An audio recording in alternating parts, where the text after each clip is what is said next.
ఇప్పుడు నువ్వు ఒకవేళ అన్ని కోల్పోయిన స్థితిలో ఉన్నావా, అయినా దేవుని పాదాలే పట్టుకో, దేవుని పాదాలే పట్టుకో. అన్ని తీసిన దేవుడు రెండంతలుగా తిరిగి నీకు ఇస్తాడు. ఈరోజు మాటలు పడి ఉంటే రేపు ఆ పడ్డ మాటల గాయాలే తీయని గేయాలై సాక్ష్యం చెబుతావు. ఆ అనుభవం లేకపోతే ఏం సాక్ష్యం చెబుతావు?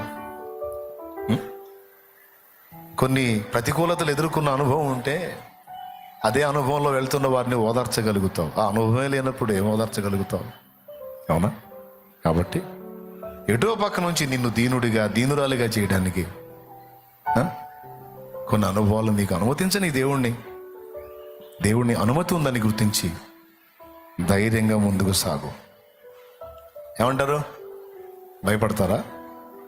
చావు కోసం ఆలోచిస్తారా? కృంగిపోతారా? తిండి మానేసి పేషెంట్లు అవుతారా? కానీ అబ్బా దేవునికి తెలియకుండా జరిగిందా, కావాలని చేసుకున్నానా, ఆయన చిత్తం.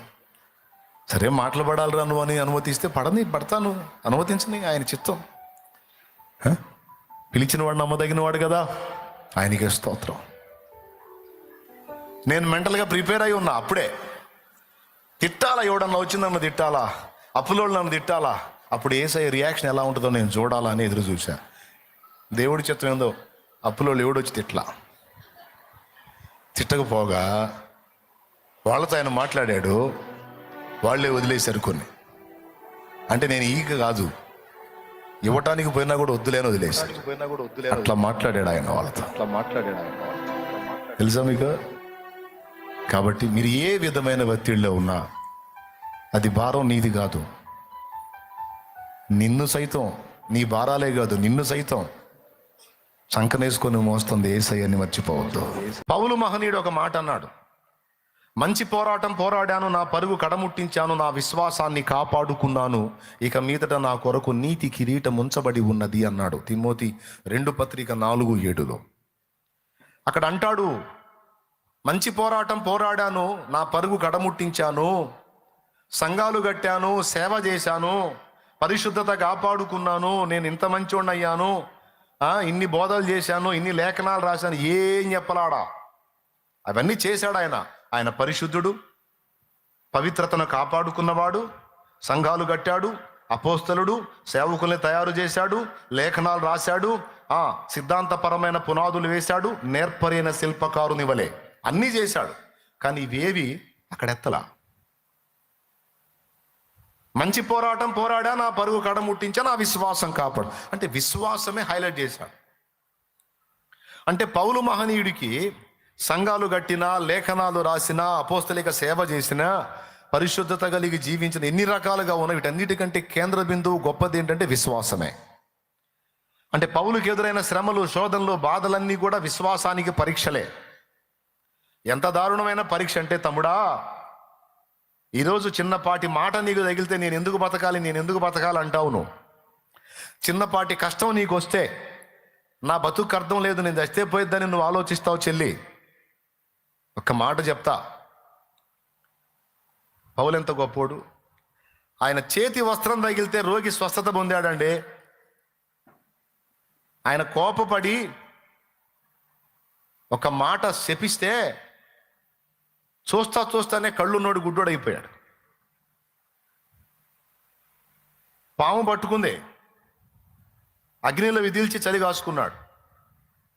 పాము పట్టుకున్నప్పుడు చుట్టూ వాళ్ళు చూసి సముద్రంలో తప్పించుకున్నాడు, సర్పం చేతిలో తెచ్చేటట్టున్నాడు, మంచోడు కాదురా, తేడా అయి ఉంటాడు, అందుకే సముద్రం వదిలిన సర్పం వదలలేదు, న్యాయం అతన్ని బ్రతకనీయదన్నారు.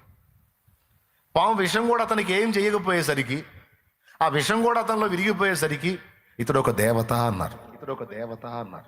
ఆ మెలితే ద్వీప నాయకుడు తండ్రి రక్తభేది చేత, అంటే బ్లడ్ మోషన్స్, వాటి చేత, రక్తభేది చేత బాధపడుతుంటే అక్కడికి పోయి ప్రార్థన చేస్తే వానికి తగ్గింది, స్వస్థత వచ్చింది. అలాంటి పౌలు, ధనవంతుడి కొడుకు. వాస్తవంగా పౌలు తెలుసా మీకు, డేరాలు కొడుతున్నాడని బీదవాడు కాదు, ధనవంతుని కొడుకు, ఒక వ్యాపారి కొడుకు ఆయన. చరిత్ర చెప్పే సత్యం అది. అలాంటి వాడు డేరాలు గుట్టే పనికి తగ్గించుకున్నాడు. చివరికి ఒక రోజైతే ఒంటి మీద బట్టలు కూడా లాక్కొని పోయి దొంగలు దిగంబరిగా పడేస్తే దిగంబరిగా కూడా బతికాడు. అంటే ఒంటి మీద గుడ్డ లేని రోజు కూడా పౌలు అనుభవించాడు. జైలు చేశాడు. పోలీసు వాళ్ళు ఇంటికి వచ్చారని ఫీల్ అవుతాం, ఒక మాట అన్నారని ఫీల్ అవుతాం. చాలాసార్లు చెరసాల పాలయ్యాడు, సంవత్సరాలు జైలు జీవితం అనుభవించాడు పాపం. అన్నీ విశ్వాస పరీక్షే. చివరికి ఎలాంటి అనుభవాలు చూపించాడో తెలుసా యేసయ్య ఆయనకి? చలితోనూ దిగంబరత్వంతోనూ ఆకలితోనూ అన్నాడు. అంటే ఒంటి మీద బట్ట కూడా ఇవ్వకుండా పరీక్షించాడు. మామూలు టెస్టా? మనమైతే ఏం యేసు ప్రభు ఏమోనయ్యా, ఒంటి మీద గుడ్డలు కూడా లేని దరిద్రం వచ్చింది, నాకు వద్దురా బాబు మీ చర్చి, నీకు ఒక దండం రాయ్యా అన్ని అడ్రస్ కూడా దొరకరు.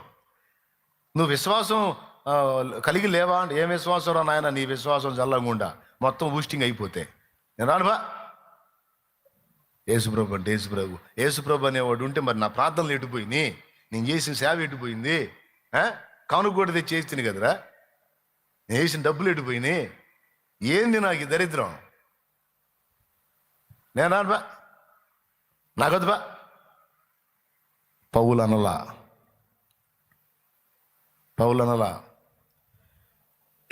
దేవుడిచ్చినా ఇయ్యకపోయినా కనీసం వస్త్రహీనతలో ఉంచినా సరే ఒక్క మాట దేవుడిని అనలా.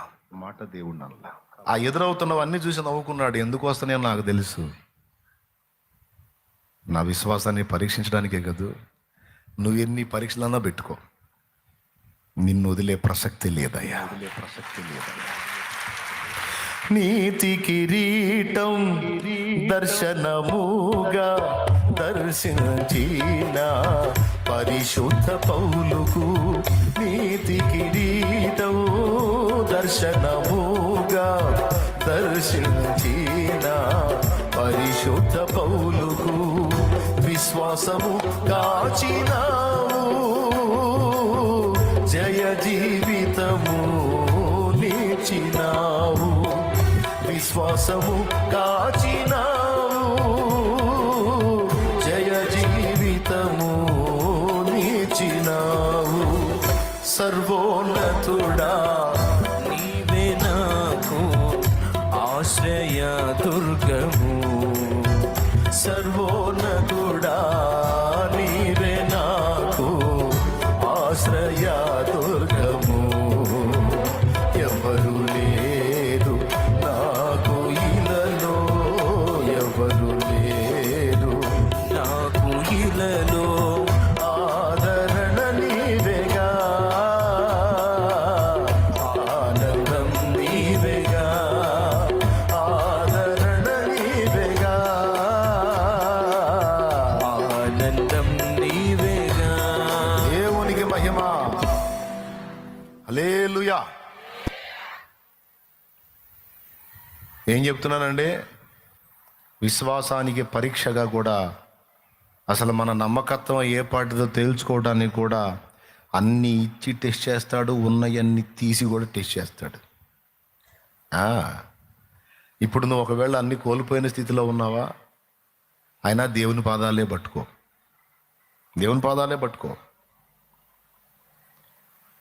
అన్ని తీసిన దేవుడు రెండంతలుగా తిరిగి నీకు ఇస్తాడు. ఇచ్చినా ఇవ్వకపోయినా సరే నిన్ను వదిలే ప్రసక్తి లేదని ఆయన పాదాలు పట్టుకో.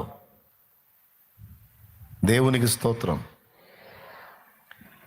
యాషువ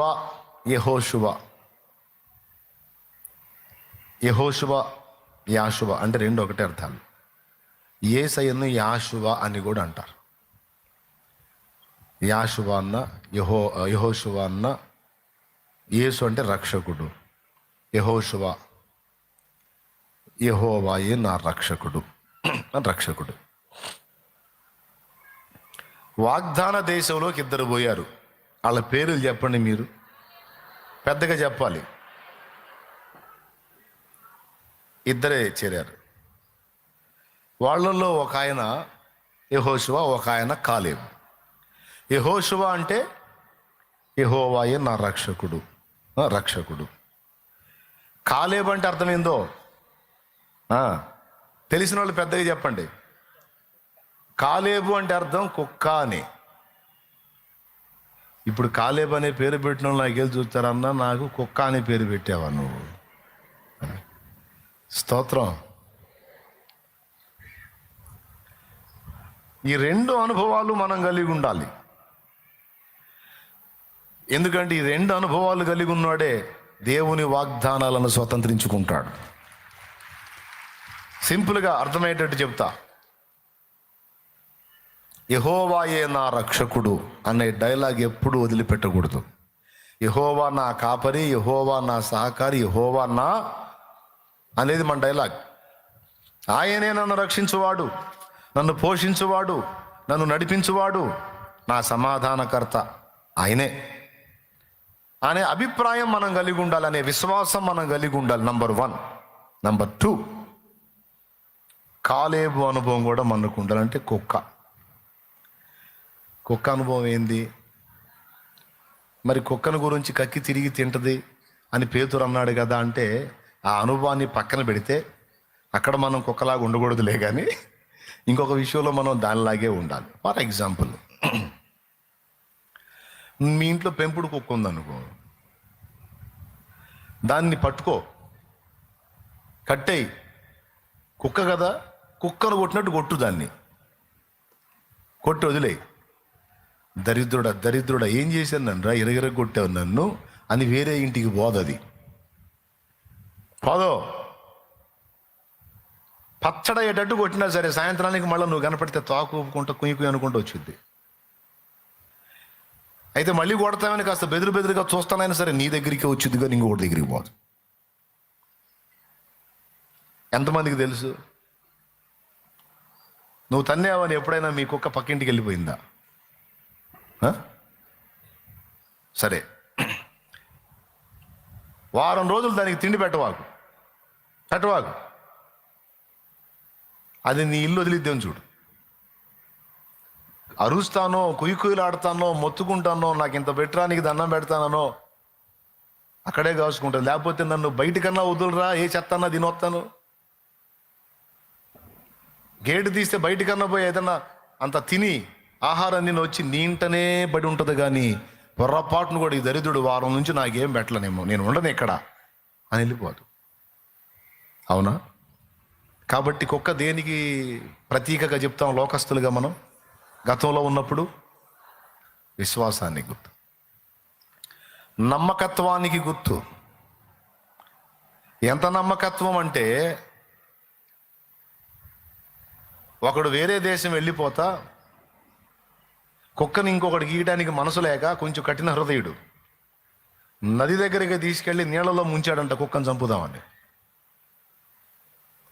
దాన్ని ముంచే ప్రక్రియలో ఈడుపడ్డాడు, దాన్ని ముంచి చంపే ప్రక్రియలో ఈడుపడ్డాడు. అదేం చేసిందో తెలుసా? వాడి కోటును పట్టుకొని ఈదుకుంటా ఒడ్డుకు తెచ్చింది.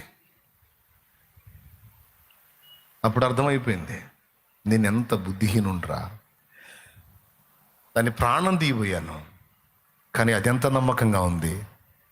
దాని ప్రాణం తీయటానికి నేను తెచ్చి నీళ్ళలో దాన్ని ముంచుతుంటే నా ప్రాణాన్ని అది కాపాడి నన్ను ఒడ్డుకు తీసుకొచ్చింది అని. అక్కడ దాని విషయంలో వాడికి ఏం ఆలోచన, మైండ్ పోయి ఉంటుంది కదా.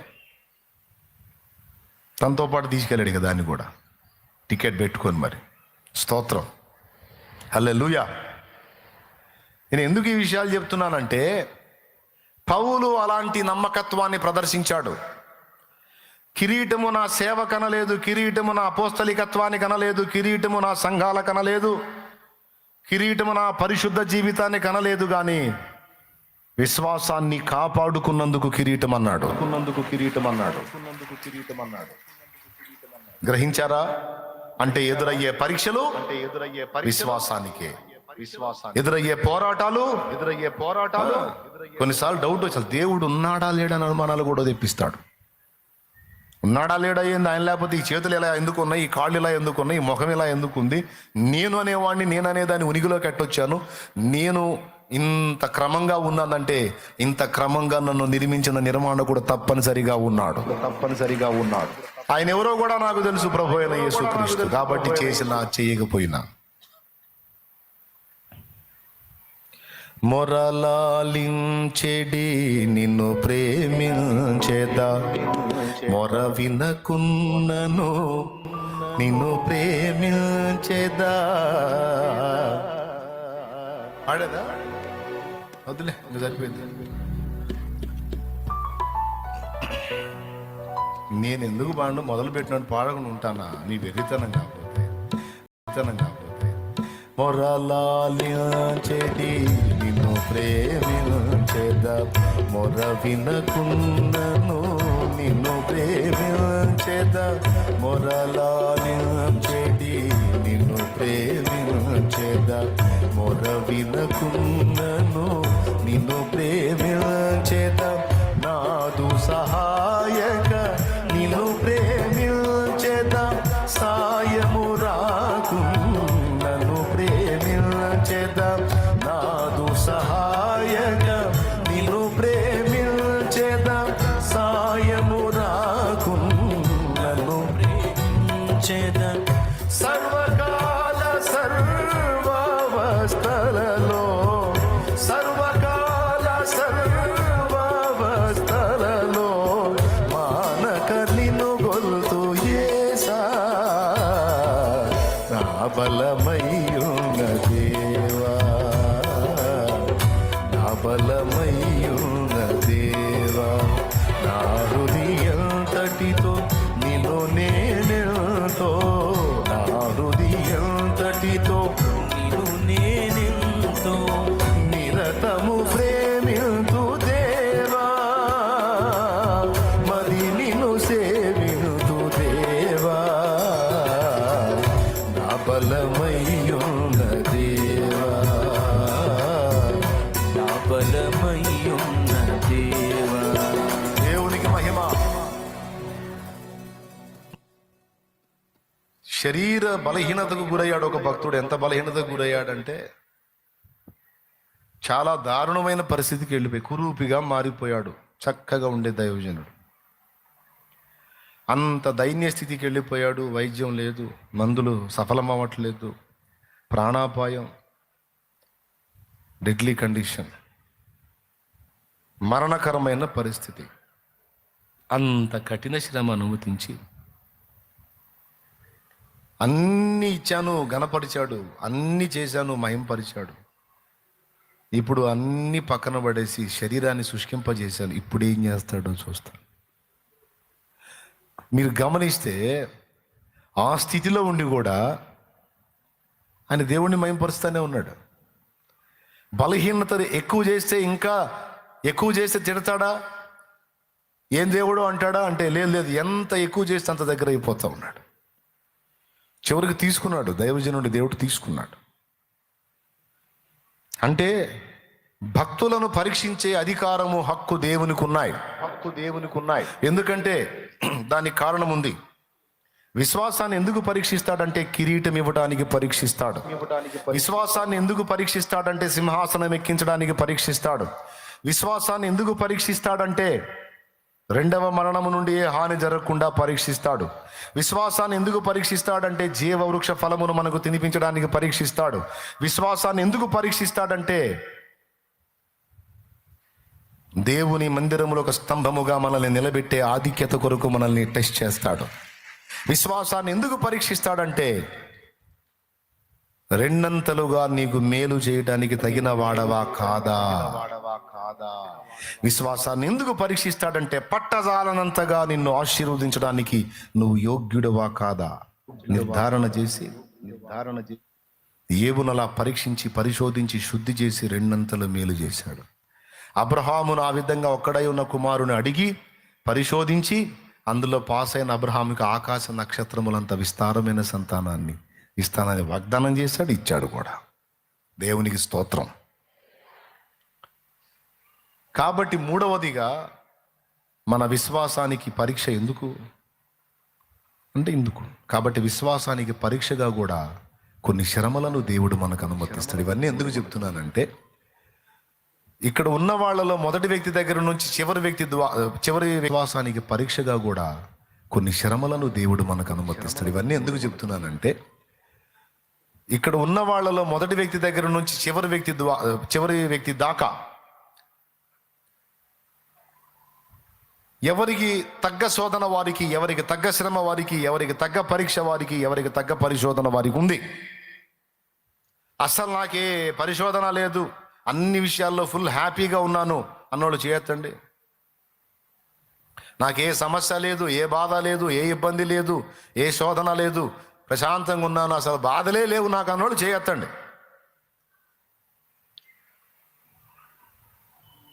లేదన్నా చాలా ఉన్నాయి, ఎవరికి తగ్గే వాళ్ళకి, నాకు తగ్గే కూడా నాకున్నాయి అన్నోళ్ళు చేతులు ఎత్తండి. దేవునికి స్తోత్రం కలుగును గాక.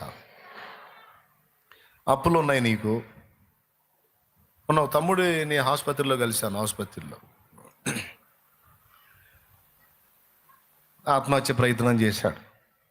ఎందుకు చేసావు నాయన ఈ పని అన్నాను. అప్పులు అయిపోయినాయి అన్నా, ఊపిరాడలేదు, ప్రశాంతంగా ఉండ, నీ లేదు ఎట్ట పడితే ఎట్ట మాట్లాడుతున్నారు. ఇక ఏం చేసి కూడా బయటపడలేని అనిపించింది, ఇక ఏం చేయాలో అర్థం కాలేదు, ఇక పని చేసుకున్నాను అన్నా అన్నాడు. ఇంకో తమ్ముడిని అడిగాను, నువ్వెందుకు చేసుకున్నావు నాయన అని. ఆ వార్డులో అందరూ ఆ పేషెంట్లే ఉన్నారు, ఆత్మహత్య ప్రయత్నం చేసిన వాళ్ళు. మన పరిచారకుడు గోపి అనేవాడిని పాము గరిచింది. వాడు ఆసుపత్రిలో ఉంటే వాడి కోసం వెళ్ళే ప్రార్థన చేయడానికి వెళ్తే వీళ్ళందరూ ఉన్నారు. పలకరించి ప్రార్థన చేయడానికి అడిగితే వాళ్ళు ఆ సమస్య చెప్పారు. బాధేసింది.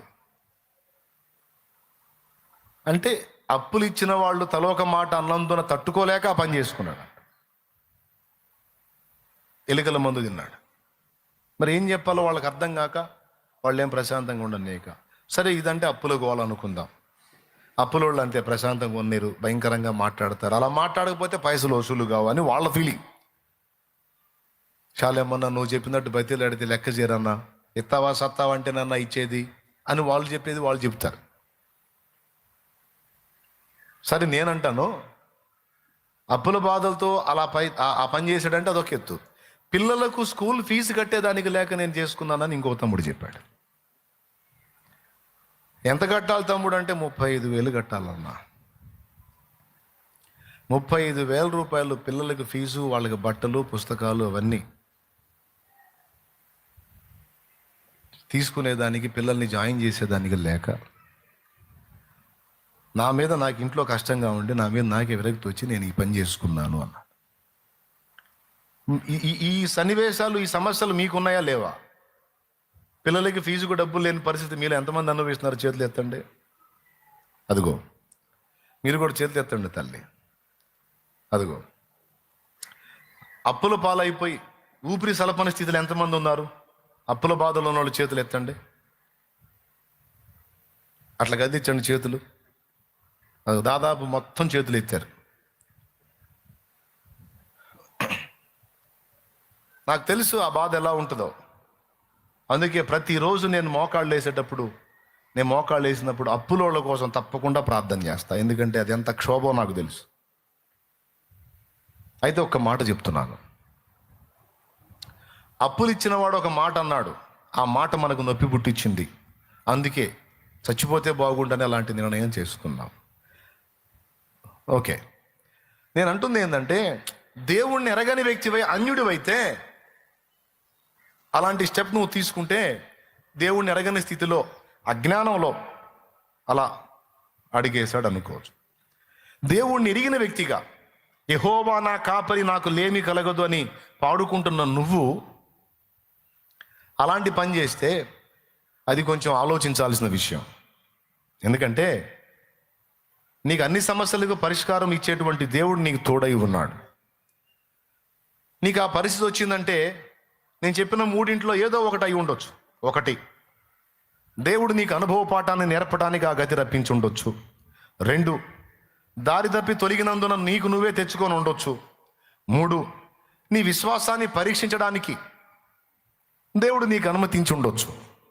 కానీ ఒక్క మాట గుర్తుపెట్టుకో, అనుభవ పాఠం కోసం రప్పించినా, విశ్వాసాన్ని పరీక్షించడానికి రప్పించినా, లేకపోతే నీకు నువ్వే దరిద్ర పనులు చేసుకొని కొనకొచ్చుకున్నా. ఈ మూడింటి నుంచి ఆయన నిన్ను విడిపించలేడా? విడిపించగలడా? విడిపించలేడా? ఈ మూడింట్లో ఏ కారణం చేతైనా కావచ్చండి.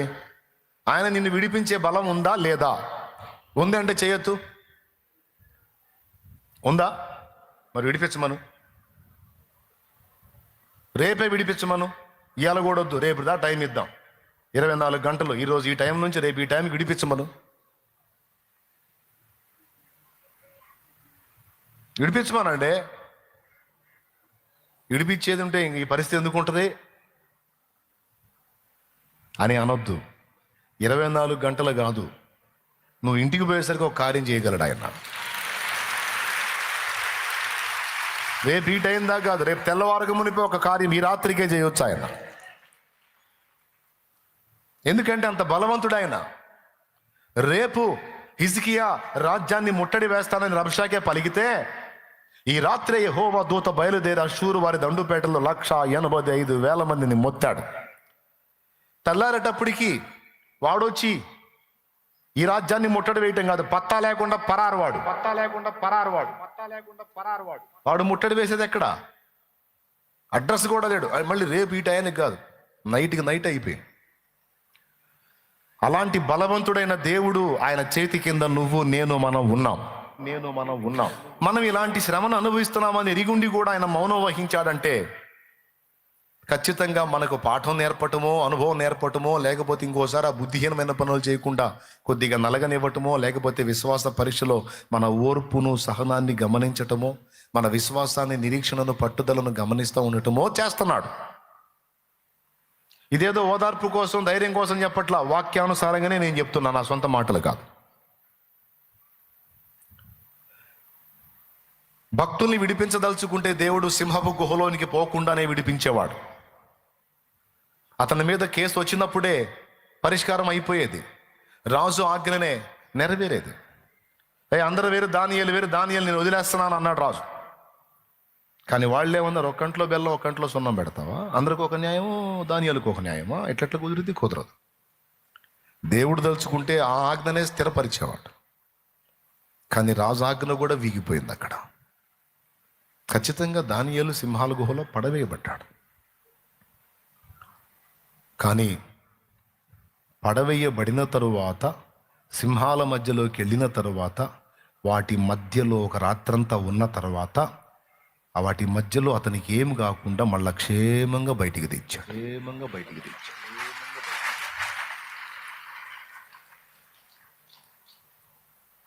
నీకు సింహాల లాంటి సమస్యలు అనేవి నీ జీవితంలోకి రాకుండానే చేయగలడు.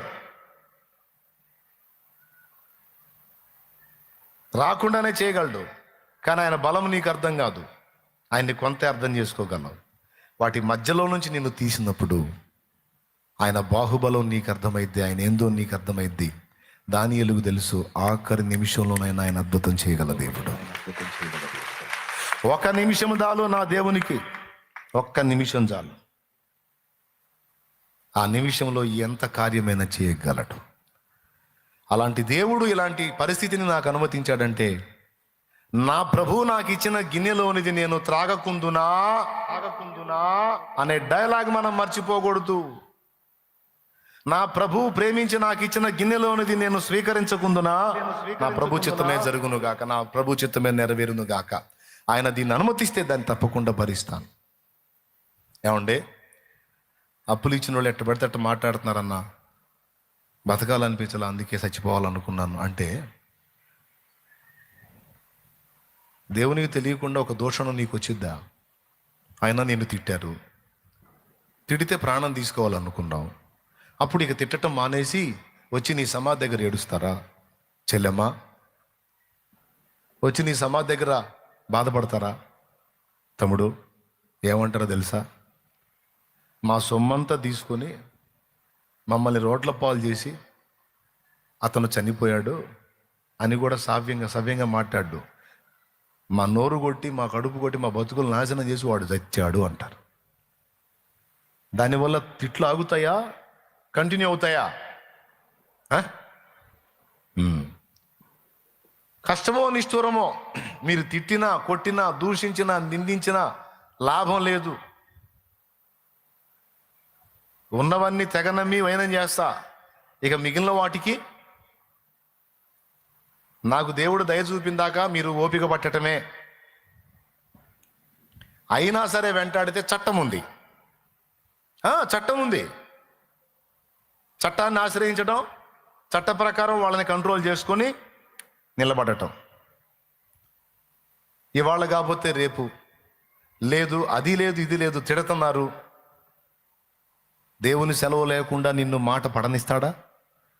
నిన్ను మాటలు అంటున్నా దేవుడు మౌనంగా ఉన్నాడంటే దేవుడు నిన్ను అప్పగించి ఉండొచ్చు. ఇప్పుడు నువ్వు చేయాల్సిన పని ఏంది? ఓర్పుతో సహించటమే, దీనంగా ఆయన వైపు చూడటమే. నా అనుభవంలో నేను నేర్చుకొని మీకు చెప్తున్నా. నేను ఎరగకుండా చెప్పట్లా. నేను తట్టడప్పుల్లో ఉండి సేవకు వచ్చేటప్పుడు డౌట్ నాకు. దేవుణ్ణి అడిగాను నేను, ఈ ఒక్క మొక్కేనండి, ఇంక మీ మైండ్ తినలే ఎక్కువ, మీ జీవితాలకు ఉపయోగపడతాయని చెప్తున్నాను నేను. దేవుణ్ణి ఎరక్క ముందు కంగారు పడ్డాం, తిన్నకూడు వంట పట్టకుండా ఆలోచించాం. దేవుణ్ణి ఎరిగిన తర్వాత టెన్షన్ పడలా. నా ఫ్యామిలీకి ఒక్కటే చెప్పా, పరాయివాడు వచ్చి మనల్ని తిట్టడం ఆయన చిత్తమైతేనే జరిగిద్ది. ఆయన చిత్తమై తిట్టించాడా, తిట్లు తిందాం. ఎంతమంది ఎన్ని రకాలుగా మనకి తిడతారో తిట్లు తిందాం. ఆ తిట్లన్నిటినీ దేవుడు దృష్టిలో పెట్టుకొని వాటిని సన్మానాలుగా మారుస్తాడు. ఆ దూషణలన్నీ భూషణాలుగా మారుస్తాడు. భూషణం అంటే తెలుసా మీకు? ఆ దూషణలన్నీ భూషణలుగా మారుస్తాడు. ఆయన సెలవు లేకుండా మనల్ని తిట్టేవాడు లేడు. తిట్టినా మనకు వచ్చిన నొప్పి ఏం లేదు. ఎందుకంటే ఒత్తిలో ఉండి కరుగుతుంది నూనె. మన మీదుండి మనల్ని కప్పి మనలో ఉండి అదంతా భరిస్తుంది ఆయన. నిన్ను తిట్టాడా, వాడు నిన్నుగా డైరెక్ట్గా యేసయ్యని తిట్టాడు. నిన్ను కొట్టాడా, నిన్నుగా డైరెక్ట్గా వాడు యేసయ్యనే కొట్టాడు అని నేను చెప్పలా. అపోస్తల కార్యం 9లో యేసయ్యే చెప్పాడు.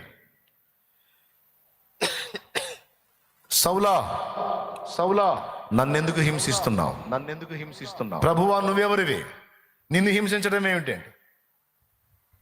అతను హింసించింది సంఘాన్ని.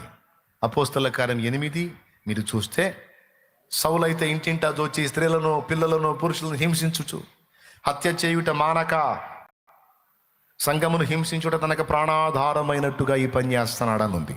సౌలు హింసించింది సంఘాన్ని, సౌలు దూషించింది సంఘాన్ని, సౌలు నిందించింది సంఘాన్ని, సౌలు శ్రమ పెట్టింది సంఘాన్ని.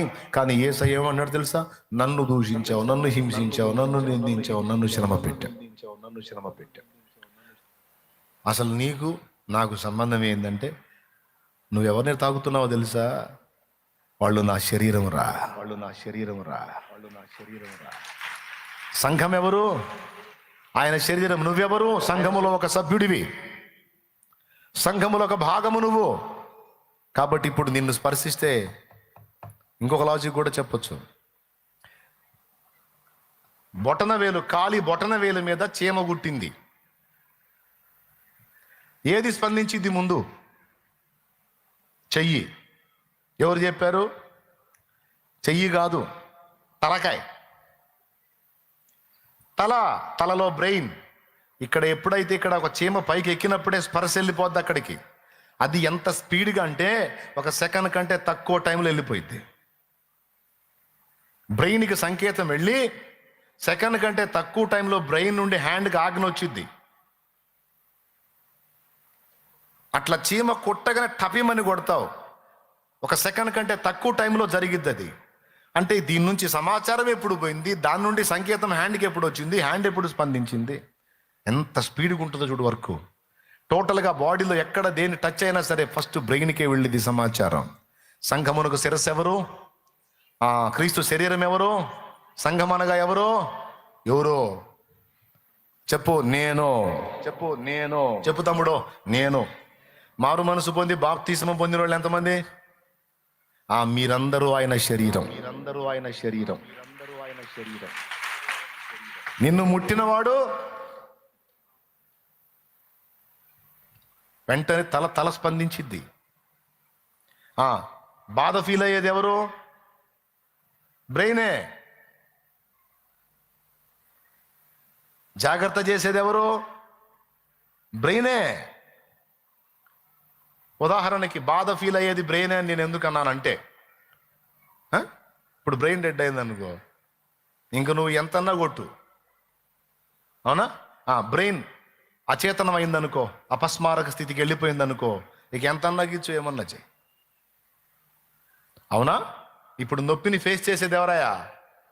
ఒత్తిలో ఉండి కరిగేది ఎవరు? నూనె. మనలో ఉండి నొప్పిని భరించేది ఏది? బ్రెయిన్. అలాగే మనకు తలస్థానంలో యేసయ్య ఉన్నాడు. నొప్పి భరించేదాయన, కరిగేదాయన, మోసేదాయన, నిందలు పడేదాయన, హింస ఫీల్ అయ్యేదాయన నువ్వు కాదు. అది నాది అని ఆయన చెప్తుంటే నా తెలివి తక్కువైన తనం ఏం తెలుసా? మనం ఫీల్ అవుతున్నాం. అది కామెడీ. ఆయన అంటాడు, చెయ్యి నిన్ను చీమ కుడితే ఫీల్ అవ్వాల్సింది బ్రెయిన్, నేను. నువ్వు ఫీల్ అవుతున్నావేంటే? ప్రకృతి విరుద్ధం కదా ఇది. ఏమో సార్, నన్ను గుట్టింది కాబట్టి నేను ఫీల్ అవుతాను అన్నట్టుంది. ఏమన్నా అర్థమైందా మీకు? ఏమో పెందలాడి చెప్పండి, వెళ్దాం. ఆయన శరీరం నువ్వు. నీకేదన్నా అయితే ఫీల్ అవ్వాల్సింది ఎవరు? స్పందించాల్సింది ఎవరు? బాధపడాల్సింది ఎవరు? నొచ్చుకోవాల్సింది ఎవరు? హింస ఫీల్ అవ్వాల్సింది ఎవరు? మరి నీ పని ఏంది? ఆయన నాయకత్వం కింద భద్రంగా కొనసాగటమే. యావత్ శరీరానికి కాపరెవరు? బ్రెయిన్. కాపర్ అంటే ఏంటో తెలుసా? బ్రెయిన్. గొర్రెకో సొంత మెదడు ఉంటుంది, గుర్రానికి కూడా ఒక సొంత దృష్టి, సొంత బ్రెయిన్ ఉంటుంది. కానీ ఈ రెండు తమ బ్రెయిన్తో నడవటానికి లేదు. ఆ బ్రెయిన్ ఒక్కదానికే ఉపయోగించాల. ఆ గుర్రమైనా ఈ గొర్రె అయినా ఒక్కదానికి ఆ బ్రెయిన్ ఉపయోగించాలి. దేనికో తెలుసా?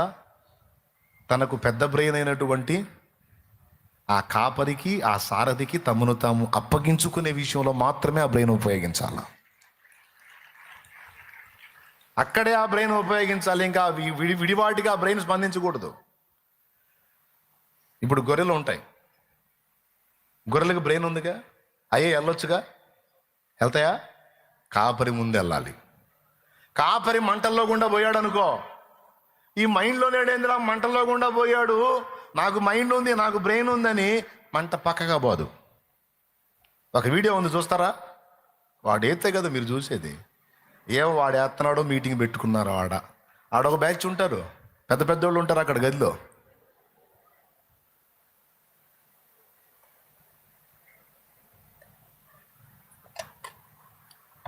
దేవునికి స్తోత్రం. అగ్నిలో నుండి పోయినా సరే గొర్రెలు కాపరి వెంటబడి అగ్నిలోకి వెళ్ళిపోతాయి. నీళ్లలో గుండా దిగాడు అనుకో, కాపరిని బట్టి నీళ్ళలోకి దిగుతాయి. ముళ్ళ తుప్పల్లో గుండా వెళ్ళాడు అనుకో, కాపరి పోతే చాలా వెళ్ళిపోతాయి. కషాయవాణి కొట్టుకుపోయినా సరే కాపరి వెంటబడి వెళ్ళిపోయింది గొర్రె మంద. కాపరి ఎటుంటే అటు. నీకు బ్రెయిన్ ఉంది కదా. అన్యులు అనేది అదే మనల్ని బ్రెయిన్లెస్ ఫెలోస్ అని, మనల్ని వాస్తవంగా బ్రెయిన్లెస్ ఫెలోస్ వాళ్ళు. గొర్రెల ప్లేస్లో అమాయకంగా బలైపోతుంది వాళ్ళు, మనం కాదు. మనం బలి నుంచి బయటపడ్డాం. మనకై బలైన యేసయ్యను ఆశ్రయించి దేవుణ్ణే మన బ్రెయిన్గా పెట్టుకున్నాం. ఎవడు పిచ్చోడు? ఏం చేస్తున్నాడో తెలియని స్థితిలో వాడు గొర్రెలాగా బతుకుతుంది. అది చూడండి, పెద్ద స్క్రీన్ నా ముఖం తీసేసి, అయ్యా పెద్ద జయ,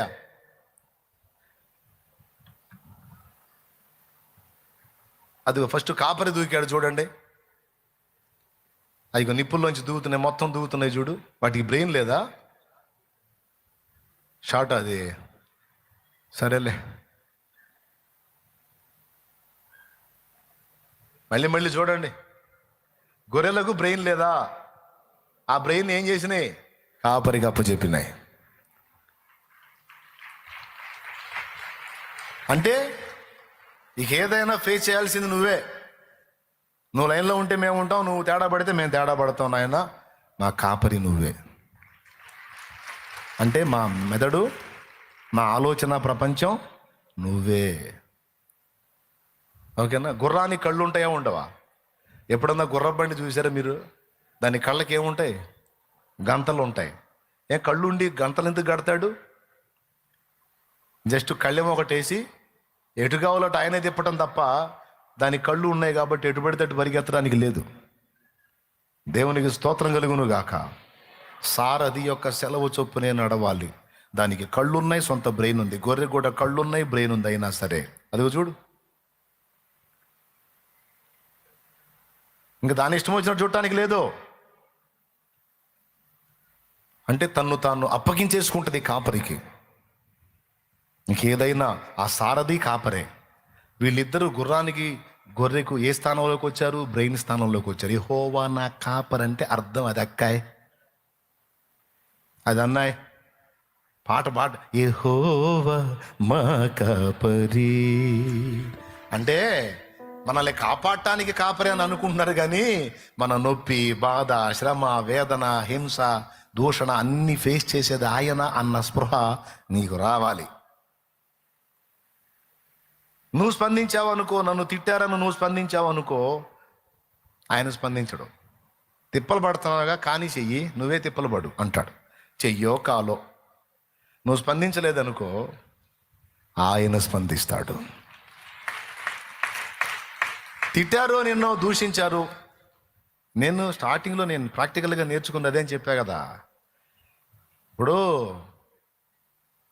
ఇదే ఇంట్లో నువ్వు కూటం మొదలుపెట్టురా అంటే నేను దేవుడికి చెప్పింది ఏం తెలుసా? నాకు అప్పించినోడు ఈ ల్యాండ్ తాకట్టు పెట్టుకున్నాడు. నేను ఇందులో కూటం పెట్టి దీన్ని చర్చి చేశాను అనుకో, వచ్చి ముందు ఈ గుడిసి బీకేస్తాడు, నన్ను తిడతాడు కూడా. అయినా సరే నీ సెలవు లేకుండా నన్ను తిట్టేవాడెవరు, నిందించేవాడెవరు, దూషించేవాడెవరు? ఒకవేళ నీ చిత్తమే నువ్వు నన్ను తిట్లకు అప్పచెప్తే దాన్ని బట్టి కూడా నీకే స్తోత్రం. నన్ను తిడితే పరువు పోయేది నీకేగా. అర్థమైందా? కొడుకుని తిడితే పరువు ఎవరికి పోయిద్ది? అయ్యకు పోయిద్ది. కాబట్టి అయ్య ప్రిస్టేజీ కోసమైనా సరే కొడుకుని సేవ్ చేసుకుంటాడు. నేనైతే అంతే అప్పు చెప్పుకున్నా. నన్ను తిడితే నా పరువు కాదు, నీ పరువే పోయింది. ఎందుకంటే నాకంటూ ఒక సొంత పరువు ఏడిసింది. నా ఘనత, నా కిరీటము, నా మహిమ, నా ఐశ్వర్యము, నా ఆనందము, నా సంపదలుగాని నా సర్వస్వం నువ్వే నువ్వే నువ్వే. నాకంటూ ఇంకేం లేదు. కాబట్టి నాకు వచ్చిన ఘనత నీదే, నాకు వచ్చిన తిట్లు కూడా నీకే. నాకు సంబంధం లేదు, నీ ఇష్టం. నన్ను తిడితే నేనేం చేయలేను, కానీ ఆయన తిడితే ఊరుకుంటాడా? నోరు పెడదిరిగిపోదు కాడికి మళ్ళీ ఇంక బేబేల మాట అంటానికి కూడా ఇంక స్తోత్రం. పెడదిరిగిన నోరుని సరిచేయగలడు, చక్కగొన్న నోరుని.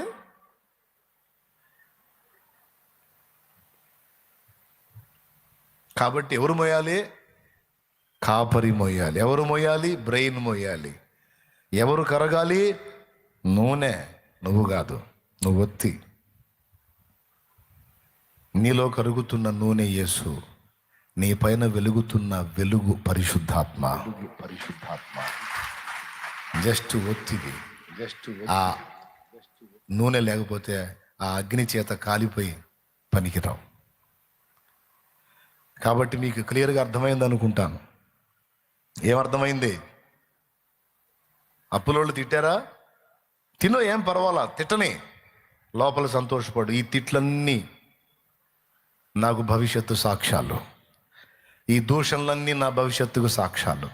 ఎందుకంటే ఇవన్నీ ఆయన వింటున్నాడు. నేను పడుతున్న బాధలన్నీ ఆయన చూస్తున్నాడు. ఇవన్నీ భవిష్యత్తు సాక్ష్యాలు, అనుభవ పాఠాలు, విశ్వాస పరీక్షలు. ఇందులో నేను పాస్ అవ్వాలి. నా కాపరి ఆయన చేతికి నన్ను నేను అప్పగించుకుంటా. అప్పుడేం జరిగిద్ది? ఇంటికి పోయి మిగిలిన వచనాలు చదువుకోండి. అప్పుడేం జరిగిద్ది? లేమి కలగదు. పచ్చిక గల చోట్ల పరుండ చేయబడతావు. శాంతికరమైన జలముల యొద్ద దాహము తీర్చబడతావు. తన నామమును బట్టి నీతి మార్గములో నడిపించబడతావు. గాఢ అంధకారపు లోయలలో నువ్వు సంచరించినా ఏ అపాయమునకు నీకు భయం ఉండదు. ఎందుకు ఉండదు? నడుస్తున్న గొర్రెవే, నువ్వు నడిపిస్తున్న కాపరి నీకు తోడై ఉన్నాడు. గాఢాంధకారపు లోయలలో నేను సంచరించిన దేనికి భయపడను. గాఢాంధకారపు లోయలలో నేను సంచరించిన దేనికి భయపడను. నీ దుడ్డు కర్రయు నీ దండమును అనుదినం అనుక్షణం కాపాడునే. నీ దుడ్డు కర్రయు నీ దండమును అనుదినం అనుక్షణం కాపాడునే. ఆనందమే పరమానందమే ఆశ్రయపురమైన యేసయ్యా నీలో. ప్రార్థన. ఏం కాపురయ్యామన్నా ఆకలి అవుతుంది అనుకుంటా పోతున్నట్టున్నారు వాళ్ళు. ప్రేమగల తండ్రి, నీ కొందనాలు ప్రభువా, స్తోత్రాలు. మా బిడ్డలతో ఈరోజు నువ్వు మాట్లాడావు, నీకు స్తోత్రం నాయన. శ్రమలకు కృంగిపోవద్దు, ప్రతికూలతలకు భయపడొద్దు, ఏవేవో ఆలోచనలు చేయొద్దు. శ్రమ నీకు అనుమతించబడితే అప్పగించిన వాడు ప్రభువేనని ఓపికతో సహించు, భరించు. అయినా భరించేది నువ్వు కాదు, సహించేది నువ్వు కాదు, నింద మోసేది నువ్వు కాదు, కరిగేది నువ్వు కాదు, హింస భరించేది నువ్వు కాదు, అంత బ్రెయినే భరించిద్దని ఆ బ్రెయిన్ స్థానంలో యేసయ్య కాపరిగా నువ్వుండి, కాపరి అన్న బ్రెయిన్ అన్న సారథన్న మొత్తం ఒకటే. నా ప్రభు అంత వహించేది, సహించేది, భరించేది నువ్వని ఈరోజు తేట పరిచయం. మాలో ఉండి కరుగుతున్న నూనె కూడా నువ్వేనని ఈరోజు మాకు బోధించినందుకు వందనాలు, కృతజ్ఞతలు, స్తోత్రాలు. మా బిడ్డలు ధైర్యవంతులు కావాలి. తిరిగి పందల్లా ఉండకూడదు, అల్ప విశ్వాసుల్లాగా ఉండకూడదు, అవిశ్వాసుల్లా ఆత్మహత్యల ఆలోచనలు చేయకూడదు. విశ్వాస పరీక్షలో నెగ్గి యోసేపు ఎలాగైతే ఐగుప్తుని ఏలేవాడయ్యాడో, దానియేలు ఎలాగైతే సింహాల బోన్లోకి వెళ్లి విశ్వాస పరీక్షలో నెగ్గి ప్రధాని అయ్యాడో, శద్రకు మేషకు అబేద్నెగోలు ఎలాగైతే అగ్ని పరీక్షలో నెగ్గి ప్రధాన అధికారులయ్యారో, మా బిడ్డలు కూడా ఈ అగ్ని పరీక్షలలో నెగ్గి మేము వారు రాబోతున్న దినములలో గొప్ప ఆధిక్యతలోనికి, గొప్ప ధన్యకరమైన అనుభవాల్లోనికి, మంచి పరిమళ భరితమైన జీవితాల్లోనికి, ఆనందకరమైన అనుభవాల్లోనికి మేము ప్రయాణించినట్లు కృప దయచు. లోయల అనుభవాల్లో ఉన్న మమ్మల్ని కొండలెక్కిన అనుభవాలు కూడా తీసుకెళ్లగలవు. మా బిడ్డలకు అట్టి చైతన్యం దయచేసి సమస్తానికి పైన నిన్ను నియమించుకొని, నీవు కాపరిగా ఉంటే, నీవు ఏలికగా ఉంటే, నువ్వు మా బ్రెయిన్గా ఉంటే, నువ్వు మా సారథిగా ఉంటే, మా మెదడుగా ఉంటే, నీ కాపరిత్వానికి మమ్మల్ని మేము అప్పగించుకుంటే శత్రువు ఎదుట భోజనం సిద్ధపరుస్తావు, నూనెతో తల అంటుతావు, చిరకాలము నీ మందిరములో స్థానమిస్తావు.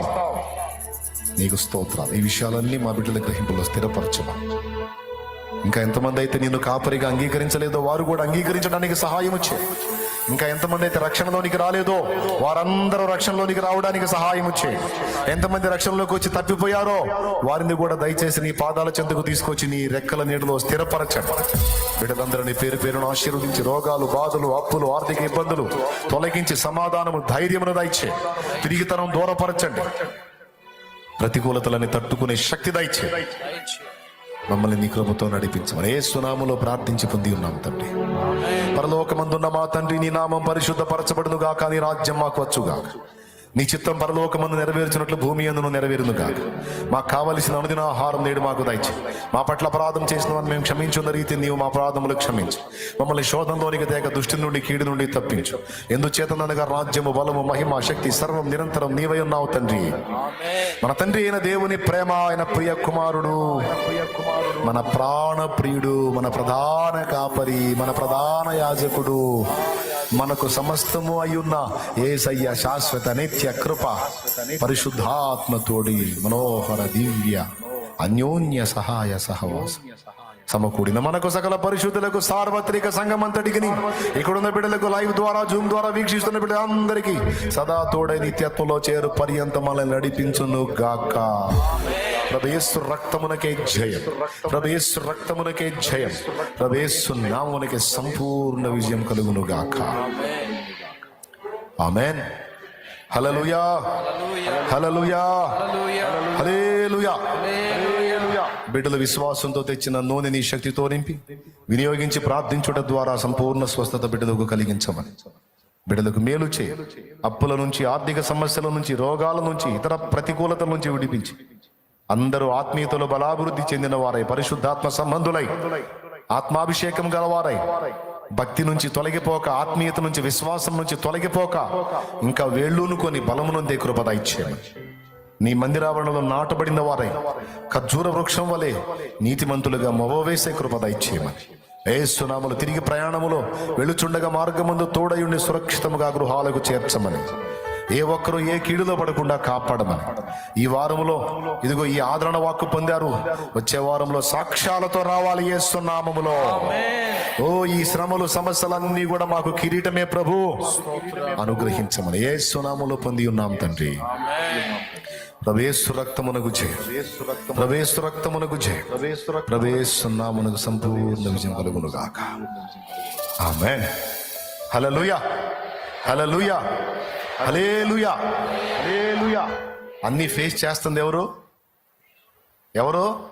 బ్రెయిన్ అంటే ఎవరో, కాపరి అంటే ఎవరో, సారథి అంటే ఎవరో. ఆయన మోయాల్సింది నువ్వా? మరి నువ్వు మోస్తే ఆయన సర్దుకుంటాడు. అందుకే ఆయనకు అప్పు చెప్పు. ఓకే. నా జీవిత యాత్రలో ఎన్నో తుఫానులు, నా జీవిత యాత్రలో ఎన్నో తుఫానులు, అయిన నా యేసు నా పక్షమయ్యుండగా, అయిన నా యేసు నా పక్షమయ్యుండగా, తుఫాను నడచి కెరటాల నాపి నడిపించును నా యేసయ్యా, తుఫాను నడచి కెరటాల నాపి నడిపించును నా యేసయ్యా, నా విశ్వాస ఓడయాత్ర కొనసాగుచున్నది, నా విశ్వాస ఓడయాత్ర కొనసాగుచున్నది, కొనసాగిల్చే యేసు నాకు తోడుండగా, కొనసాగిల్చే యేసు నాకు తోడుండగా, తుఫానులైనా పెనుగాలులైనా, తుఫానులైనా పెనుగాలులైనా ఆపలేవు నా యాత్రను, నా విశ్వాస ఓడయాత్ర కొనసాగుచున్నది, నా విశ్వాస ఓడయాత్ర కొనసాగుచున్నది. వివరా ఈరోజు మాటలు పడి ఉంటే రేపు ఆ పడ్డ మాటల గాయాలే తీయని గేయాలై సాక్ష్యం చెబుతావు. ఆ అనుభవం లేకపోతే ఏం సాక్ష్యం చెబుతావు? కొన్ని ప్రతికూలతలు ఎదుర్కొన్న అనుభవం ఉంటే అదే అనుభవంలో వెళ్తున్న వారిని ఓదార్చగలుగుతావు. ఆ అనుభవమే లేనప్పుడు ఏం ఓదార్చగలుగుతావు? అవునా? కాబట్టి ఎటో పక్క నుంచి నిన్ను దీనుడిగా, దీనురాలిగా చేయడానికి కొన్ని అనుభవాలు నీకు అనుమతించని దేవుణ్ణి అనుమతి ఉందని గుర్తించి ధైర్యంగా ముందుకు సాగు. ఏమంటారు? భయపడతారా? చావు కోసం ఆలోచిస్తారా? కృంగిపోతారా? తిండి మానేసి పేషెంట్లు అవుతారా? కానీ అబ్బా దేవునికి తెలియకుండా జరిగిందా, కావాలని చేసుకున్నానా, ఆయన చిత్తం. సరే మాటలు పడాలిరా నువ్వు అని అనుమతిస్తే పడతాను, అనుమతించని, ఆయన చిత్తం. పిలిచిన వాడు నమ్మదగిన వాడు కదా, ఆయనకే స్తోత్రం. నేను మెంటల్గా ప్రిపేర్ అయి ఉన్నా, అప్పుడే తిట్టాలా, ఎవడన్నా వచ్చి నన్ను తిట్టాలా, అప్పులోళ్ళు నన్ను తిట్టాలా, అప్పుడు యేసయ్య రియాక్షన్ ఎలా ఉంటుందో నేను చూడాలా అని ఎదురు చూశా. దేవుడి చిత్తం ఏందో, అప్పులోళ్ళు ఎవడొచ్చి తిట్టకపోగా వాళ్ళతో ఆయన మాట్లాడాడు. వాళ్ళే వదిలేశారు కొన్ని. అంటే నేను ఈగ కాదు, ఇవ్వటానికి పోయినా కూడా వద్దులేని వదిలేశారు. అట్లా మాట్లాడాడు ఆయన వాళ్ళతో. తెలుసా మీకు? కాబట్టి మీరు ఏ విధమైన ఒత్తిడిలో ఉన్నా అది భారం నీది కాదు. నిన్ను సైతం, నీ భారాలే కాదు నిన్ను సైతం సంకనేసుకొని మోస్తుంది యేసయ్యని మర్చిపోవద్దు. సియోనుకే నా ఓడ పయనం ఆగదు ఏ చోట. ఓకే, మీరు పాడుతూ ఉండండి, నేను మాయమవుతా. సియోనుకే నా ఓడ పయనం ఆగదు ఏ చోట. విశ్వాసముతోనే ఆరంభించితిని ఈ యాత్రను. విశ్వాసముతోనే ఆరంభించితిని ఈ యాత్రను. నే కోరిన ఆరేవుకే నడిపించును నా యేసయ్యా. నే కోరిన ఆరేవుకే నడిపించును నా యేసయ్యా.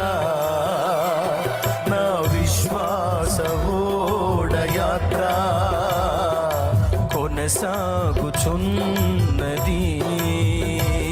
నా విశ్వాస ఓడ యాత్ర కొనసాగుచున్నది. కొనసాగించే యేసు నాకు తోడుండగా. కొనసాగించే యేసు నాకు తోడుండగా.